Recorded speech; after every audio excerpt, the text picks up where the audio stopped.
मैं एक जो शूट कर रही हूँ ड्रामा, उसमें जो लोकेशन है उसमें एक लोकेशन ऐसी है जो 10-15 साल से अबैंडन्ड थी। उसको हमने पूरा सेटअप किया, तो वहाँ पे ना रोज कुछ ना कुछ, कभी इलेक्ट्रिसिटी का वो फ्यूज हो जाता है, कभी हमारे ऊपर लाइट आके गिर जाती है। मेरा मेकअप रूम में शीशा रखा उन्होंने बड़ा सा लाके, सो कोई हवा नहीं थी, कुछ नहीं थी। ऑल ऑफ अ सडन वो ऐसे गिरा है बिल्कुल, आई वाज लाइक हियर, और वो यहाँ था, पूरा शीशा चकना शुरू हो गया। हाँ, कहते हैं अच्छा शगुन। अपेरेंटली कोई ऐसा देखा नहीं है कोई चीज विजुअली, आज देख लिया। आप लोग मुझे ज़ॉम्बी कह रहे हैं ऑन कैमरा।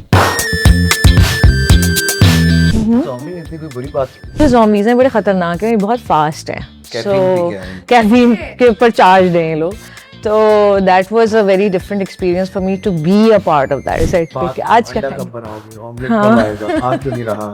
अरे मैं हीरो हूँ कब से, मुझे शेफ बना के रख दिया। he makes really amazing omelette by the way। मैं भी stole the show by उसकी एक लाइन है, वो आवाज की तरफ आते हैं, वो आए ओके, फिर ये भाग जाएंगे सब।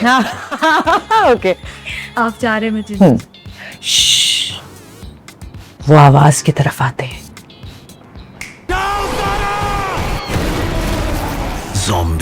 हाय एवरीवन, ज़ॉम्बीज़ की हर तरफ बातें हो रही हैं और ये वाली जो ईद है ना, ये कुछ खास होने वाली है। क्या होने वाला है ये तो सब आप देख ही रहे होंगे, सोशल मीडिया पर बड़े ज़ॉम्बीज़ नज़र आ रहे हैं। But we have Fahad Mustafa and Mahwish Hayat with us, और ज़ॉम्बीज़ के बारे में सारी बातें हम इन्हीं से करनी है। वैसी बहुत सारी बातें आप ही लोग कर रहे हैं, तो मैंने कहा कुछ सच्चाई और हम आपसे पूछ लें कि ये जो मखलूक एक आने वाली है और इतने लोगों के इनकाउंटर्स हो रहे हैं ज़ॉम्बीज़ के साथ, तो आप लोगों का भी कोई रियल लाइफ इनकाउंटर हुआ है किसी हॉरर? आज पहली बार रियल लाइफ ज़ॉम्बी से मुलाकात का शर्फ हासिल हुआ। ओके, पक्की बात है। कोई जवाब दिया? अरे क्या बात कर रहे हैं? मैंने पूछा हॉरर और थ्रिलर कोई आपका ऐसा हमें तो ऐसा कभी कोई एक्सपीरियंस नहीं हुआ। अक्सर ऐसा होता है कि शूट्स वगैरह ऐसी लोकेशंस पे होती हैं जो बड़ी अबैंडन्ड है 20-20 साल से, तो हैवी लोकेशंस होती हैं। तो अभी भी एक रिसेंटली मैं एक जो शूट कर रही हूँ ड्रामा, उसमें जो लोकेशन है उसमें एक लोकेशन ऐसी है जो 10-15 साल से अबैंडन्ड थी। उसको हमने पूरा सेटअप किया, तो वहाँ पे ना रोज कुछ ना कुछ, कभी इलेक्ट्रिसिटी का वो फ्यूज हो जाता है, कभी हमारे ऊपर लाइट आके गिर जाती है। मेरा मेकअप रूम में शीशा रखा उन्होंने बड़ा सा लाके, सो कोई हवा नहीं थी, कुछ नहीं थी। ऑल ऑफ अ सडन वो ऐसे गिरा है बिल्कुल, आई वाज लाइक हियर, और वो यहाँ था, पूरा शीशा चकना शुरू हो गया। हाँ, कहते हैं अच्छा शगुन। अपेरेंटली सो इस तरह की चीजें मिसहैप्स होते हैं, बट कोई ऐसा देखा नहीं है कोई चीज विजुअली, आज देख लिया। आप लोग मुझे ज़ॉम्बी कह रहे हैं ऑन कैमरा। ज़ॉम्बी इतनी कोई बुरी बात नहीं। वैसे लोग बन, अगर इंसान का दिमाग सही फंक्शन नहीं करता तो आई थिंक ज़ॉम्बी बन जाता है। अगर हम स्ट्रेट जाग लें तो ज़ॉम्बी ही बन ऐसा जाते ही हैं। है, हम सुबह काम नहीं कर सकते सिवाय फहद मुस्तफ़ा के। मैं तो अभी भी काम नहीं कर रहा, मैं तो काम नहीं कर रहा। ज़ॉम्बीज़ एक ऐसा टॉपिक है, अगर हम अपनी इंडस्ट्री की बात करें तो ज़िबा खाना इससे पहले एक फिल्म बनी है, उसके बाद उदम पटाख भी एक फिल्म आई जो कि हॉरर कॉमेडी थी, और आपकी फिल्म जो है वो थ्रिलर भी है, उसमें एक्शन पैक ड्रामा भी नज़र आ रहा है। सो वो क्या चीज़ है जो इस फिल्म को बाकी फिल्म से मुख्तलिफ करती है? फहद मुस्तफ़ा। और इसके अलावा मुझे ऐसा लगता है कि ज़ॉम्बीज़ फिल्म या कोई भी आउटब्रेक मूवी, ऐसा मुझे लगता है, maybe I am wrong, but जब तक वो सीरियस नहीं होती ना, तो आप उसका वो स्केयर्स, वो थ्रिल, वो सारा उसका ना एक मज़ा ख़त्म हो जाता है। तो हमने एक out and out thriller action serious film बनाने की कोशिश की। It's not a comedy. So आप ज़ॉम्बीज़ को देख के अगर डरे नहीं तो फिर किस्सा खत्म हो गया। तो हमने वो कॉमेडी एलिमेंट रखा नहीं कि आप ज़ॉम्बी के साथ जोक ही कर रहे हैं या कुछ भी कर रहे हैं, वो वाला चक्कर नहीं है। तो ये एक तो मुझे लगता है इसकी बड़ी यूनिक सी और यूएसपी भी है। और दूसरी एक और चीज़ ये है कि जो पिछली फिल्में बनी हैं वो इस स्केल पे नहीं बनी, तो production level wise, VFX wise, sound और हर चीज़ के हिसाब से this is obviously at par. जीतना है तुम्हें, और अगर हार गया तो सीजीआई की भी आप बात करें, हमने जो वीएफएक्स तो ये देखे सारी वीएफएक्स हो वो गई नहीं है, बट उन्होंने खैर देखिए उनकी कोशिश थी, अच्छी कोशिश थी, वही पाकिस्तानी चीजें थी। तो हमने हर बार बेहतर से बेहतर की तरफ जाते हैं। ऐसा तो नहीं कि रोम कॉम्स पहले नहीं बनी, लेकिन आज भी बनती हैं। तो ये हम कोई खुदा न खास्ता किसी का क्रेडिट खाना नहीं चाह रहे कि ओहो आपने बनाने नहीं, हम पर नहीं, हमने फिल्म बनाई है which happens to be a zombie apocalypse film.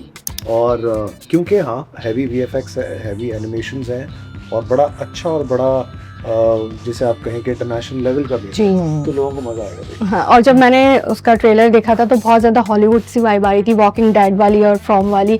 तो आप लोगों की भी कोई इंस्पिरेशन थी फॉर द कैरेक्टर्स? नहीं, एज सच इंस्पिरेशन तुम्हारी क्या है? मैं तो वॉकिंग डेड की बहुत बड़ी fan फैन हूँ। हूँ और सारी मैंने मेरी फैमिली में देखी नहीं है इस तरह की सीरीज, तो मुझे हमेशा ये लगता था कि हमारे यहाँ क्यों नहीं बनती हैं ऐसी फिल्में। एंड फॉर दिस ऑल्सो मुझे ज़्यादा कुछ होमवर्क नहीं करना पड़ा क्योंकि ये एक ऐसा आप जॉनर देखती भी हैं, आप देखती भी हैं। ऐसा जॉनर है, बट वॉकिंग डेड में zombies बहुत स्लो होते थे। हाँ। यहाँ पे ये जो zombies हैं बड़े खतरनाक है, ये बहुत फास्ट है। Caffeine पी गए हैं। कैफीन के ऊपर चार्ज हैं ये लोग। Oh. तो that was a very different experience for me to be a part of that setup, you know. Okay, so एक फन क्वेश्चन कह लीजिए या एक ओपिनियन कह लीजिए, लोगों ने ट्रेलर पे लिखा है कमेंट में कि ये पुल कौन सा है जिसके ऊपर ज़ॉम्बी नजर आ रहे हैं, कराची में ये पुल कहाँ से आया? क्योंकि उसके बहुत लोग इंस्पिरेशन ले रहे हैं वॉकिंग डेड कराची से। बनेगा, मुझे तो सिर्फ आपको हमने लगता है मैसेज ऐसा? किया है कि पुल बन रहा है, ये कहाँ है जो हमने बनाया है, तो दिखाओ। सर मैं तभी तो मैं आपसे पूछ रही हूँ। पॉइंट ऑफ आस्किंग अच्छा खैर देखें, it's not about Karachi, it's about Pakistan. तो Yeah. आप ये हम इस डिबेट में पढ़ने की जरूरत नहीं है कि मैं इस डिबेट में नहीं पढ़ना चाहता कि फिल्म कहाँ की है, सिर्फ फिल्म पाकिस्तान की फिल्म है। तो ये कहीं का भी ब्रिज हो सकता है, ये कहीं के भी लोग हो सकते हैं। और दूसरी बात, जहाँ तक आपने दी इंस्पिरेशन की, तो मुझे हमेशा ना ब्रूस विलिस की फिल्म्स बहुत अच्छी लगती हैं। Okay. डाई हार्ड हो गई या इस तरह की फिल्में जिसमें आप आपका हीरो आपको एक सिचुएशन से निकाल के जाता है। तो मुझे इस तरह की फिल्म्स करने का बहुत शौक था और मैं और नबी बहुत सालों से डिस्कस भी करते थे कि यार कुछ ऐसा करेंगे। या वो एक ज़ॉम्बी एपोकलिप्स पे होगी फिल्म, ये हमें नहीं पता था। ओके, लेकिन मोरलेस जो हमारा टाइप ऑफ द फिल्म है वो कुछ इसी टाइप का है। सो इंस्पिरेशन उस सब सवाल से। तो जब फिल्म की कहानी आपने सुनी, पहला थॉट क्या था? आपने बड़ा बताया था एसीपी में कि मैंने कहा यार ये बनाओगे कैसे? पागल हो गए, हमने तो ये सोचा कि इसका दिमाग चल रहा है, क्या है कुछ। बट नबील देखिए हमेशा अलग अलग चीज़ें ट्राई करता है और पहले भी हमने उस पर ट्रस्ट किया है। एटलीस्ट मैंने अपनी फिल्म जितना भी मेरा करियर है, इवन महविश ने भी अपनी शुरुआत, महविश ने बहुत अच्छी फिल्में इस फिल्म हमारे साथ फिल्में करने के बाद और ज़्यादा अच्छी फिल्में की, लेकिन शुरुआत हम सबकी साथ हुई है। So the trust level, film जो है ना वो डायरेक्टर और राइटर का बहुत ज़्यादा मीडियम है। डेफिनेटली। तो अगर वो आप उससे उनका क्रेडिट ले लेंगे तो हम तो एक टॉकिंग प्रॉप्स है। एक अच्छी लिखाई को अच्छा डिलीवर कर सकते हैं, अच्छी डायरेक्शन को अच्छे तरीके से रिसीव करके कर सकते हैं। बाकी अगर ये लोग नहीं है तो फिर तो फिल्म बन नहीं सकती। ऐसा मुझे कहा है उसने कहने के लिए। ये क्लिप अलग से भेज रहे हैं नबील को? उसको पता है। अच्छा, ठीक है। अच्छा, तो what was the most challenging scene और कौन सा ऐसा सीक्वेंस था जो आप लोगों के लिए बहुत चैलेंजिंग रहा? अच्छा, मेरे लिए तो मुझे लगता है हर दिन एक नया चैलेंज था और हम सबके, फहद के तो बहुत ही ज़्यादा एक्शन है उसमें, मेरा भी एक्शन है, बट रोज़ाना उस एनर्जी को मेंटेन रखना, इमोशनली, फिजिकली, मेंटली खुद को जो है ना वो उस कैरेक्टर में रखना, I think that was a big challenge. और 18 घंटे और रोज आज मेन्यू क्या है, ये एक अलग डिबेट हमारे हाँ एक टॉपिक होता था हमारे सेट पे। आज अंडा कब बनाओगे, ऑमलेट कब आएगा, आ क्यों नहीं रहा है, अरे मैं हीरो हूँ कब से, मुझे शेफ बना के रख दिया।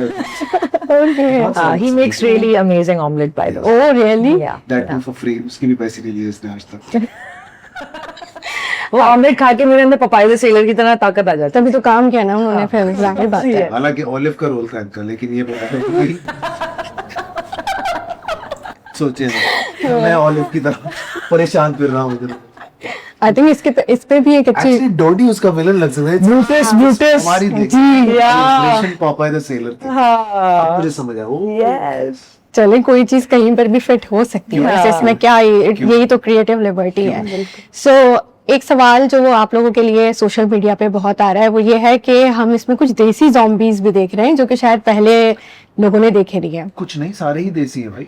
हाँ, नहीं वो स्पेशली वो ट्रेलर की बात कर रही हैं शलवार जिसमें अभी लोगों ने देखे नहीं है ना। जैसे हम जी। इर्द के लोग होंगे वैसे ही ज़ॉम्बी होंगे ना, तो मतलब हम बाहर से थोड़ी गोरे ले आएंगे। ज़ॉम्बी गोरा ही होता है, ऐसा नहीं। एंड आई थिंक वो देसी तो तड़का है ना इस चीज का, ये बड़ा फैसिनेटिंग है फॉर एवरीवन इन पाकिस्तान के अगर गॉड फॉरबिड कहीं इस ऐसी जगह पे ज़ॉम्बी एपोकलिप्स होता है तो द पीपल जो कल्चर है उसी वाले लोग बनेंगे ना। तो वो शलवार कमीज में भी आपको सिंधी ज़ॉम्बी होंगे, मिलेगा, पंजाबी भी है, पठान भी है, या हर तरह के ज़ॉम्बी आपको मिलेगा। कराची रिप्रेजेंट्स पाकिस्तान। कराची में पाकिस्तान से हर तरह का आदमी रहता है, तो ये तो मिनी पाकिस्तान है। तो हमने इसलिए एक ऐसी जगह बनाई जो कि बिल्कुल एक हाइपोथेटिकल है और बस उसमें लोग हैं। फिल्म के गानों पर भी आपसे जब मेरी बात हुई थी तो आपने कहा था कि कुछ गाने हैं लेकिन वो ऐसा नहीं लगेगा कि बहुत अलग से आ रहे हो, वो आर्टिफिशियल। बातें कर ली है बार याद आ रहा है देखो। पहली बात तो आई थिंक आप ट्रेलर लॉन्च की ट्रेलर लॉन्च पर जो हमने बात तो की हमने थी ना थोड़ी सी stage बात की थी, बात तो हम कर सकते हैं। तो गाने बेसिकली क्योंकि फिल्म जो है वो obviously it's around an outbreak, तो अजीब लगेगा कि अगर आप एक सिचुएशन में हैं और एकदम कोई गाना आ जाता है। So all the songs are within the story and within the context, और वो उस तरह नहीं है कि आपको डिस्कनेक्ट कर दें from the story. So they are really beautifully woven into the situations. तो उस हिसाब से हैं और बहुत ही खूबसूरत गाने हैं। एक गाना जो हमारे वो तो जरा जरा बहुत जबरदस्त, जरा जरा बेकरारियां हैं। समर जाफरी ने गाया सारी है। रिसर्च में करके बहुत आई। जबरदस्त। Yeah, it is. ये तुमने हमें लगा सुना है। सुना भी है, समर जाफरी के फैन भी हैं सर, हम आप ये कहना चाह रहे थे, मैं कह सकती हूँ समर को सुना है हमने। ये सवाल इसलिए था कि माइकल जैक्सन का थ्रिलर लोग बड़ा अभी इस दौरान एंजॉय करें क्योंकि माइकल आई है। सो बड़ी उम्मीदें लोगों को ज़ॉम्बीज से, और आप दोनों नजर आ रहे हैं। लास्ट क्वेश्चन आपसे बस यही करूंगी कि हमने आपको बहुत डाइवर्स कैरेक्टर दोनों को करते हुए देखा है, चाहे वो ड्रामा स्क्रीन हो चाहे वो सिल्वर स्क्रीन हो, लेकिन कौन सा ऐसा जॉनरा अब रह गया है जो आप लोग करना चाहेंगे? और अंधी का रोल करना चाहिए। और मैं गिनने ये या आई थिंक एक तो ये जॉनरा ऑलरेडी जो किया है, ये वन ऑफ द जॉनर्स जो मैं करना चाहती थी और ये हो गया। इसके अलावा मुझे लगता है म्यूजिकल्स होने चाहिए हमारे यहाँ, थोड़ी सी इस तरह की चीज़ें भी होनी चाहिए जो बाहर की जा रही हैं और हमारे यहाँ अभी तक उस चीज़ पे ज़्यादा ध्यान नहीं गया। So I think musical is a good idea. Apart from that I think we are doing everything that's It's not about कि आप कौन सा कैरेक्टर प्ले करना चाहते हैं। ये कोई हर एक्टर उठ के नहीं सोचता कि मैं ये कैरेक्टर प्ले करूँ। आपके पास कहानी आती है अलग अलग, आप उस कहानी में किस तरीके से, अगर वो कहानी आपको दिल से लगती है कि यार हाँ ये मजे की कहानी है, इसका मुझे हिस्सा बना, तो वो किस कैपेसिटी में भी आप बनते हैं वो एक अलग बात है। लेकिन कहानी आपको हमेशा ऐसी होनी चाहिए जो कि लोगों को इंटरेस्ट उसमें डेवलप। जैसे आपने कहा हम तो सालों से काम कर रहे हैं, बहुत सारे आइटम सालों से काम कर रहे हैं, बट कहानी एवरी टाइम जब आप डिफरेंट लेके आते हैं तो कहानी हीरो हो जाती है। हमारी फिल्मों का हमेशा हीरो जो रहता है वो कहानी रहती है। मैं भी हूँ, ऐसा हल्का नहीं लेना, लेकिन मत आप हीरो हैं और आपको देखने के लिए लोग आते हैं सिनेमाज, और आप दोनों ही हमारे लिए जो है वो सिल्वर स्क्रीन के और हमारी टीवी स्क्रीन के स्टार्स हैं। So good luck for that. और लेकिन मैं चाहूंगी कि मैं वही हरकत करूं जो बाकी के जर्नलिस्ट भी करते हैं, कि वो जो लाइन है ना आपकी कि ज़ॉम्बीज आ रहे हैं, नहीं वो बड़ी ईद पर जो I love the way he said it. we all love that line. Davish stole the show by उसकी एक लाइन है, वो आवाज की तरफ आते अच्छा, हैं। तो वो I would love that. ये भाग जाएंगे। ओके, आप चाह रहे हैं मैं चली जाऊं? वो आवाज की तरफ आते हैं। Thank you Thank you so much. बहुत शुक्रिया।